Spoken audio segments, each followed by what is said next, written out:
Queridos irmãos, cumprimentamos a todos com a paz do Senhor Jesus. É com muita alegria que nós damos continuidade e sequência aos estudos bíblicos das nossas lições da Escola Bíblica Dominical.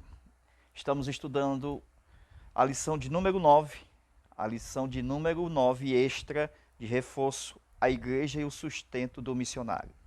Com base em Filipenses capítulo 4, versículo 10 ao 20, estudaremos os tópicos a seguir: a igreja de Filipos e o sustento do missionário. Vamos estudar o tópico 2, princípios básicos acerca do sustento do missionário pela igreja, aprendendo a investir na obra missionária. Nosso comentário. Nós começamos pelo Antigo Testamento, onde legitimamente Deus deu a lei a Moisés, e na lei sacerdotal até mesmo o sacerdote poderia receber a sua parte da contribuição do altar para o seu sustento. Levítico capítulo 7, versículo 33. No Antigo Testamento está mostrando bem claro que quem aspergia o sangue tinha direito à alimentação da carne do animal.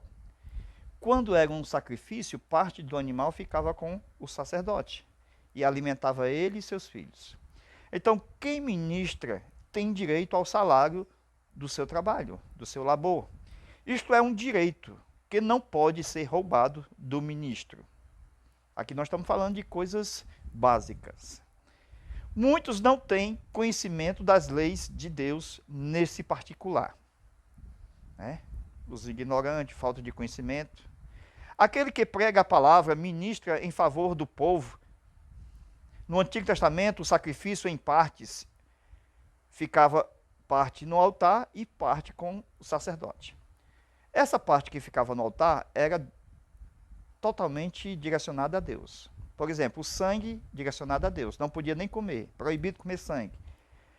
Entendeu? Era derramado, espargindo nas paredes do altar. Era derramado. Então também não se podia comer a gordura, porque a gordura seria tipo do combustível derramado, a gordura em cima do altar para pegar o fogo. Então veja que o sangue e a gordura pertencem ao altar do Senhor. E quanto às partes da carne, parte poderia ser, por exemplo, a coxa, outras coisas, mas poderia ser direcionada à alimentação do sacerdote. E a outra parte seria lançado exatamente no altar de sacrifício. Não devemos roubar o altar e nem os direitos dos ministros. Entendeu aí? Nós ofertamos diretamente a Deus, mas Deus, ele pega uma parte dele e dá exatamente para o sacerdote. Por isso que Jesus disse: eu venho e cearei com ele e ele comigo. Em Números capítulo 18, versículo 8, Deus determinou o direito ao sustento sacerdotal, porque Deus tinha colocado a unção sobre eles, isto é, deu o direito. Deus ungiu os sacerdotes, e com essa unção deu-lhes o direito do uso das coisas santas consagradas a Deus. Deus utiliza as coisas consagradas através de seus sacerdotes. Então, como é que Deus come? Através do sacerdote. Cearei com ele e ele comigo. Amém? Então, Deus utiliza as coisas consagradas e através dos seus sacerdotes, ele é representado ali. E disse a palavra legitimamente dada a Moisés, a lei, estatuto perpétuo. Então Deus dispõe de seus próprios bens em favor de seus ministros, mas estes precisam ser ungidos. Os ministros precisam ser ungidos. Assim também, Números capítulo 18, versículo 10, terão o direito de comer das ofertas, mas em lugar santo. Ok? Não é para qualquer um. Tem que ser os ministros separados, ungidos, santo e até o lugar também. Para os levitas em Israel, o Senhor reservou todos os dízimos. Era o seu salário por prestar serviço sagrado no tabernáculo de reunião. Ok? Veja aí, Números capítulo 18, versículo 21. Quanto aos obreiros da graça do tempo de hoje, tem o favor de Deus. Vamos ler o texto. Texto de 1 aos Coríntios, capítulo 9, versículo 14. Deus ordenou o direito de viver do evangelho aos que anunciam o evangelho.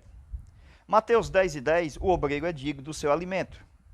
A igreja supriu as necessidades de Paulo pela instrumentalidade das mulheres, por exemplo, de Lídia, e também pela instrumentalidade dos homens, do carcereiro de Filipos. Lídia hospedou Paulo na casa comércio, aonde Lídia servia a Deus e a obra de Deus com o seu ganho. Então, Paulo ganhou uma amiga mãe. Ela começou a ser uma provedora para a obra missionária de Paulo. Então, das mãos dessa mulher, Lídia, saíram muitas ofertas que ajudaram a suprir a obra missionária de Paulo para muitos lugares. Então, nós observamos em Filipenses capítulo 4, versículo 16, pois estando em Tessalônica, me enviaste uma ou duas vezes o necessário. Como líder espiritual, Paulo recebia ofertas conforme Filipenses 4:18. Então foi Paulo que foi à igreja de Tessalônica, uma igreja muito mais rica, mas que padecia necessidades, que precisou de apoio financeiro de outras igrejas. Mas como pode uma igreja de Tessalônica ser mais rica e assim mesmo depender das outras igrejas de apoio financeiro? Por exemplo, os filipenses. Então, Paulo incentivou a abrir uma conta no céu. Como se abre uma conta no céu? Nós temos o altar. Esse altar aqui é o das ofertas, certo? O banco celestial, ok? Nós vamos depositar uma oferta aqui, oferta. Só que todas as coisas que contribuímos para o altar vai servir para a obra de Deus. E isso é computado no banco celestial, ajuntar tesouro no céu, aonde a traça e a ferrugem não consomem. Então, abrir uma conta no céu está escrito em Filipenses capítulo 4, versículo 17. Para que os frutos abundem em vossa conta. Então, tem uma conta aqui, ó, aonde o ladrão não rouba, a traça, a ferrugem não chega, não há oxidação, então não há roubo. Então, essa parte de cima é o nosso galardão, recompensa, coroa de glória, de honra, de justiça. Então, veja, ajuntai os seus tesouros no céu. Mateus 6:20. Abra uma conta no céu, onde não há traça, nem oxidação, nem corrupção, nem ladrões e nem roubo. Amém? Agora nós vamos para a parte mais forte desta aula, ok? Vamos aqui.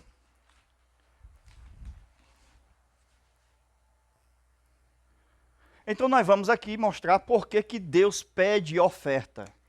Trazei todos os dízimos, oferte, alçada, enfim, vários tipos de oferta na Bíblia, muitas ofertas no Antigo Testamento, no Novo Testamento também tem ofertas, ok?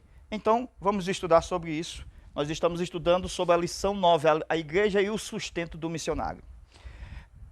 Por que Deus pede que tragamos oferta? Porque onde está o seu tesouro, ali também estará o nosso coração. Então, não tem como tirar esse dinheiro daqui, do coração, se ele primeiro não vier para cá. Ok? Esse tesouro que está no coração, Deus pede parte para santificar o seu coração. Na verdade, Deus quer o seu coração e não quer o seu dinheiro. Quando você tira parte do seu dinheiro e coloca no altar das ofertas, você está santificando o seu coração. Entendeu? E também o seu dinheiro. Porque o mamon, que é o diabo, o Deus do dinheiro, né? A gente fala do diabo, mas aqui nós estamos falando de dinheiro. O Deus mamon é o Deus do dinheiro. Ok? O diabo é outra coisa lá, tá lá em cima. Nas regiões celestes. Não lá no céu do céu, que só tem Deus lá. E os anjos, Jesus. Então, o mamon é o Deus do dinheiro. Agora observe, tem muita coisa importante que nós vamos falar sobre isso agora. Preste bem atenção. Onde você guarda o seu dinheiro? Onde você guarda a sua riqueza? Você guarda no seu coração. Não está escrito que aonde tiver o vosso tesouro, ali também estará o seu coração? Mas como é que esse coração e esse dinheiro pode estar junto? Primeiro, era para esse coração estar aqui, não o dinheiro. Por exemplo, era para o coração vir para cá e não o dinheiro. Entendeu? Porque quem é mais valoroso, o coração ou o dinheiro? Não é o coração? Agora, por que Deus pede o dinheiro para o altar das ofertas? Porque simboliza lá o teu coração. Quando você tira o dinheiro que está no teu coração e deposita na oferta, você está dizendo que o coração está lá junto. Não está escrito? Aonde tiver o vosso tesouro, ali estará o seu coração. Isso aqui não é para qualquer um, meus irmãos. E quando Deus pede a oferta, Ele está pedindo é o teu coração. Amém? Isso aqui é importantíssimo. E assim como Deus pede a tua oferta, Deus está pedindo o teu coração. Deus é rico. Deus não precisa nem de prata nem de ouro. Ele já é dono de tudo. Então, assim como nós purificamos o nosso coração, é quando nós tiramos o dinheiro para fora e colocamos no altar das ofertas. E Deus fica com o nosso coração. E é isso que Ele quer. Esta é a grande oportunidade que nós temos de purificar o nosso coração quando nós ofertamos no altar das ofertas. Toda oferta ao Senhor, no altar, ela é devolvida. O nosso Deus é justo, irmão. Deus não precisa de dinheiro. Quando nós colocamos no altar das ofertas aquela parte para ajudar na manutenção da obra, Deus retorna com 30 vezes, 60 vezes e 100 vezes. A parábola do semeador, meus irmãos. E um saiu a semear. Um colheu a 30, outro a 60 e outro a 100. Então, aquilo que plantamos no altar do Senhor, Deus é justo para retribuir. Amém? É como plantar. Nós estamos colhendo a 30, 60 e a 100.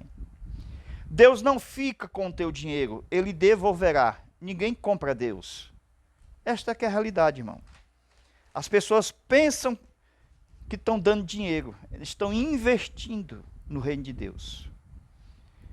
E o que toca o coração de Deus? O sacrifício de louvor, a gratidão, a generosidade. Quem tem muito, dá um pouquinho a mais, é claro. Não vai dar R$1. Porque está escrito que os ricos, quando iam depositar as ofertas, davam do que sobrava. Que é diferente da viúva pobre que colocou duas moedas. Aí Jesus, em termos de oferta maior, a da viúva foi maior. Então não foi a quantidade, mas a generosidade. Era para ficar no altar o coração, mas Deus pede a oferta. No Salmo 29 diz assim: tributai a Deus. E tem duas formas que nós devemos tributar a Deus. E nós vamos aprender como é esse pagamento, entre aspas, generoso. Por exemplo, o nosso dinheiro é uma forma, um tipo de uma atitude espiritual quando nós colocamos no altar. Lembra do coração? Aonde estiver o vosso tesouro, ali também estará o vosso coração. De forma espiritual, o seu coração está junto. Então, quando nós tiramos o dinheiro do coração, nós estamos dizendo: Deus, está aqui o coração para ti. Então, o mamão não fica aqui. Porque se você santificou, como é santificar, irmão? Santificar é assim, ó. Ó, vamos lá. Você tem aqui a parte total, 100%. Você tira uma parte, ok? E leva para o altar.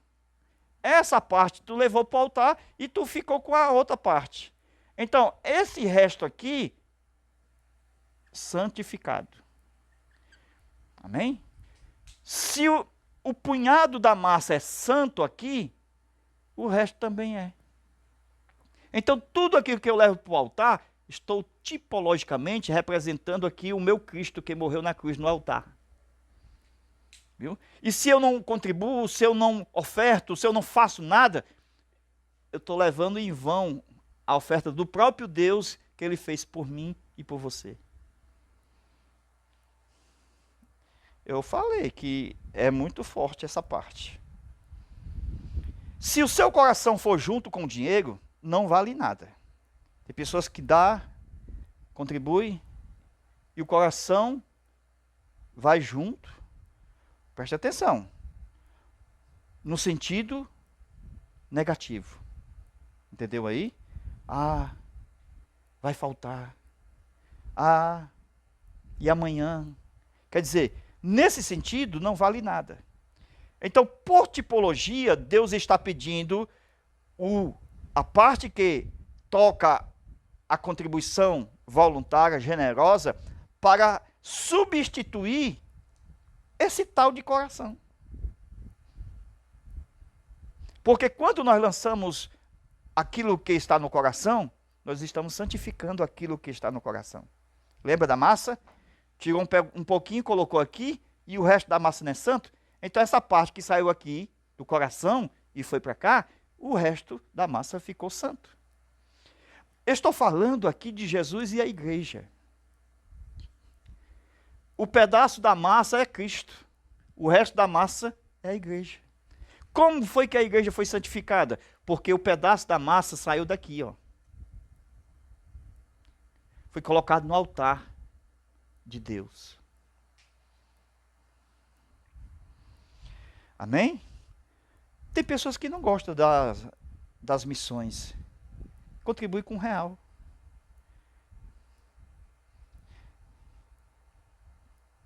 Ok?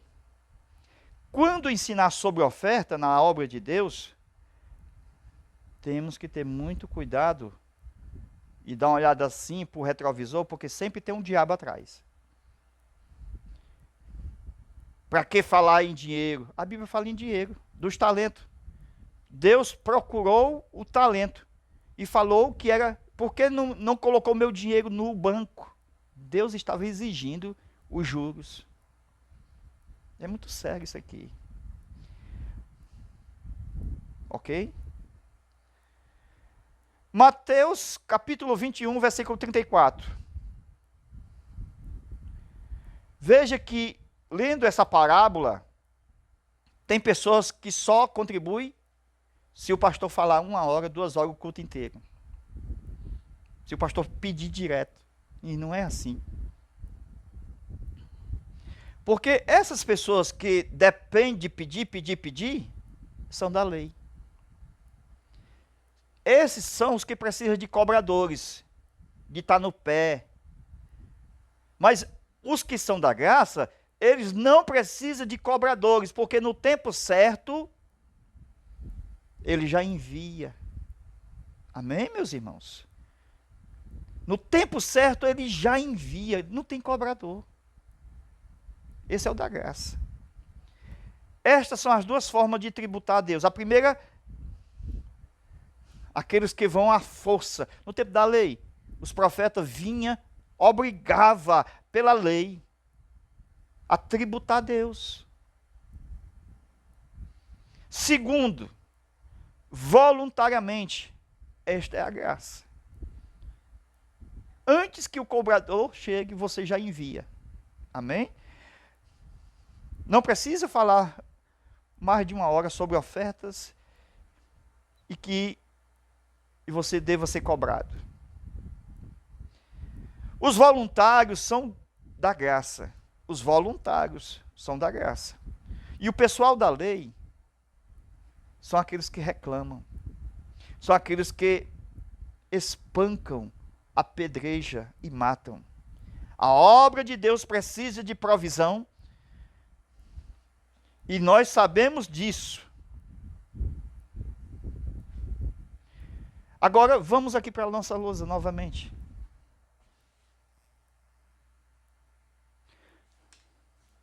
Tem o dinheiro e tem o homem. Quem tem mais valor? O homem. O homem tem mais valor do que o dinheiro. Por quê? Porque não é o dinheiro que diz para o homem, é o homem que diz para o dinheiro: eu te fiz.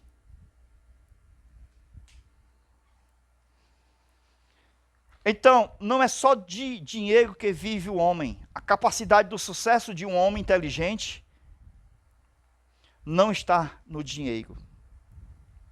Porque o dinheiro não fez ele. Ele fez o dinheiro. Foi o homem que veio primeiro. E tem mais valor do que o próprio dinheiro. Quando você depende do dinheiro, você se estressa. E até adoece. Tal de depressão. Então o desafio que nós vamos mostrar para vocês, com respeito ao dinheiro, é quando o homem pecou, o homem agora precisa trabalhar, suar atrás do dinheiro para poder comprar e comer. Lembra que o homem pecou e foi expulso? E a sentença é que com suor do teu rosto comerás o teu pão, conseguirás o teu dinheiro. Mas e as aves? Onde estavam as aves? Foram expulsas. Mas como as aves foram expulsas se elas não pecaram? Com certeza, se fosse nós as aves, com certeza, nós chegaríamos diante do tribunal de Deus e com advogado, e nós não pecamos. Como é que nós vamos comer? O homem pecou. Então, é justo ele trabalhar e suar. E nós que não pecamos, como é que nós vamos comer? As aves ganharam a causa diante do juiz. E o juiz bateu o martelo e a sentença. E disse para as aves: eu os alimentarei. Está em Mateus capítulo 7, que é Deus quem alimenta as aves. As aves não plantam e nem cegam, mas é Deus que as alimenta. O homem precisa plantar e colher para se alimentar.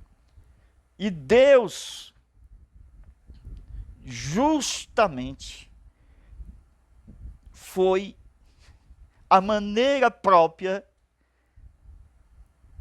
de justiça, ele mesmo vinha com o milho, a comida das aves. Em troca disso, pela provisão, pela grandiosidade deste Deus que é glorificado, as aves do céu, toda manhã, às 5 da manhã, o adoram. Todo dia, cantam, louva e bendiz o nome do Senhor. E Deus tem prazer de alimentá-las. O homem precisa entender que muito cedo, antes do dinheiro, precisa louvar, precisa cantar. Porque Deus é o Deus da provisão, Deus é o Deus que abençoa. E quando nós vamos atrás do dinheiro e esquecendo o primeiro, o reino de Deus e a sua justiça, o louvor, a glória a Deus, nós suamos, nós morremos, porque nós não servimos primeiramente a Deus. Amém? Nós que temos pulmões, cantamos todos os dias na nossa igreja. Mas as aves, elas não trabalham, mas só cantam. E é cedo, elas adoram. Nós estamos preocupados com ganhar dinheiro. E as aves estão preocupadas em adorar. Amém? As aves nem semeiam nem cegam. Deus entende isto com justiça e as alimenta. As aves são alimentadas por Deus e os homens não sabem e precisam entender esse mistério teológico das aves, que não tem teologia como os homens têm. É só entender o altar das primícias, 5 da manhã. Tem que cantar para comer. 5 da manhã. Todas as acordam cantando. Tem que cantar. é assim que vem a provisão. Amém.